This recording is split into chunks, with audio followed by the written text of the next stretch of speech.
The first time I realized Vivian had gone past petty, she was standing on my porch with a clipboard and a concrete truck idling in the street, like it was a parade and I hadn't been invited. She smiled at me the way someone smiles before they break a window and told the driver start pouring.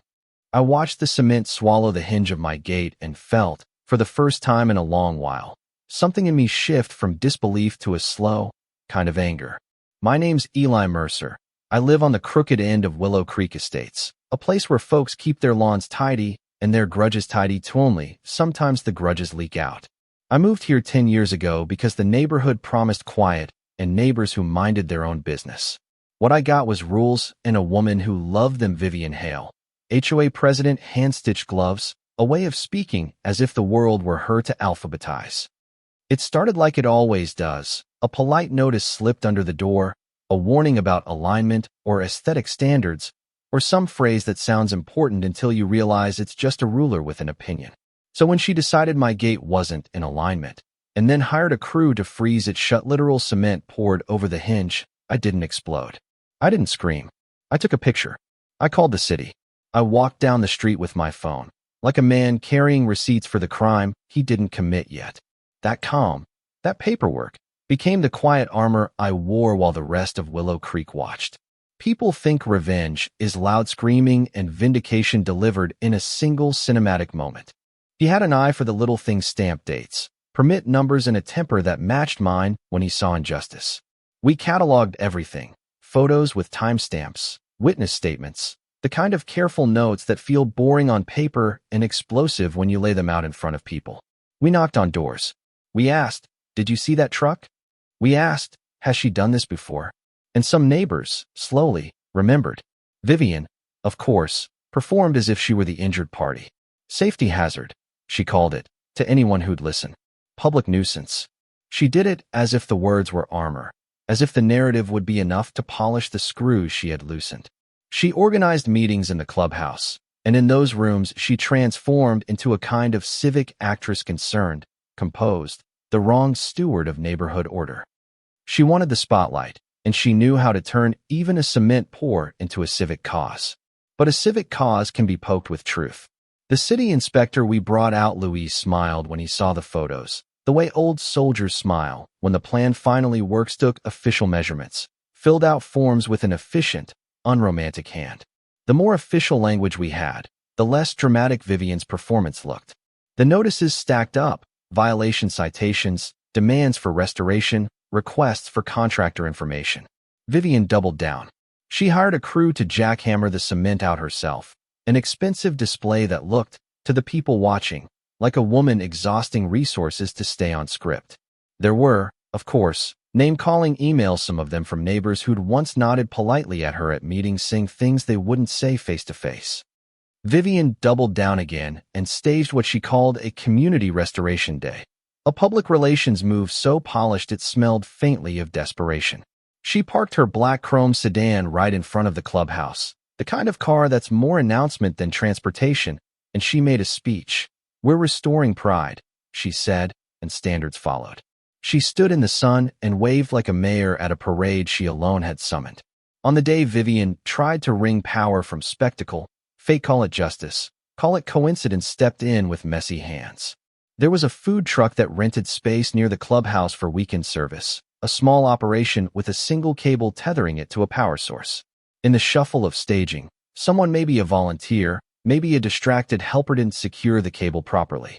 Vivian, in the course of stepping back to accept applause, connected the wrong rope to the wrong foot. The food truck lurched forward. A cart hit the curb. The truck's tow hitch snagged the front bumper of the chrome sedan with a sound like bad metal meeting worse luck. If you think public embarrassment is a quick remedy, you don't know the way bills compound: insurance calls, repair estimates, the small humiliations wrapped in paperwork. Vivian fumed and threatened litigation like a person throwing clothes into a fire to look warm. She tried to claim sabotage. She suggested the food truck was staged. Our neighborly patience frayed into curiosity. Curiosity frayed into a hunger for truth. The more she insisted on being right at all costs, the more the town began to see the seams in her story. We kept collecting documents, talking to city officials, and by the time the license crews were called to remove the cement properly, Vivian's narrative was unspooling. It should have been simple. Remove the cement, fix the hinge, move on. Instead, it turned theatrical in an attempt to regain control by showing decisive action. The crew arrived, worked carefully, and the slab came out in chunks like a bad memory. An unfortunate miscalculation sent one heavy section sliding the wrong way and, against every insurance brochure and common sense, colliding with the chrome sedan. The dent it left wasn't the point. The point was the timing and the image of her standing there in gloves, glaring at a foreman as if that glare could rewind physics. She didn't collapse into a sob. She scolded the foreman, demanded apologies, tried to shape the narrative into incompetence rather than consequence.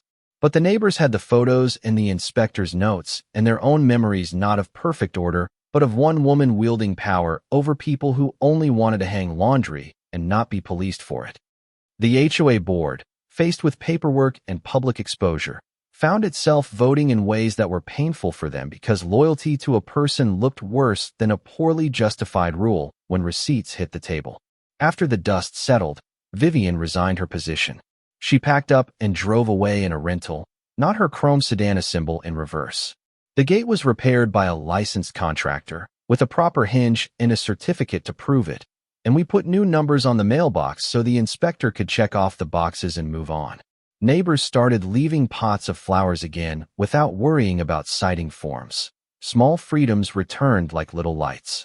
I fixed the hinges myself in the quiet mornings, a slow, exact work that felt like mending more than a physical repair, like realigning how we treated each other. But don't misunderstand, there were no parades for me. The victory was a slow thing, legal and bureaucratic, and that made it both less cinematic and more satisfying. I had to live with the knowledge that I was part of a machine: evidence, patience, neighbors willing to step forward that could correct the course of a small neighborhood. That knowledge is heavy and sweet at once. It taught me that community is not only the rules, but the people who keep each other honest about them.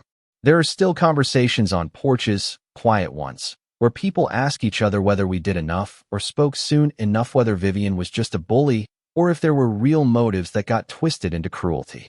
Some folks say she was protecting property values in a way that felt sensible until you felt it on your porch. Others say she found in the HOA a power that filled something missing in her life. I don't know.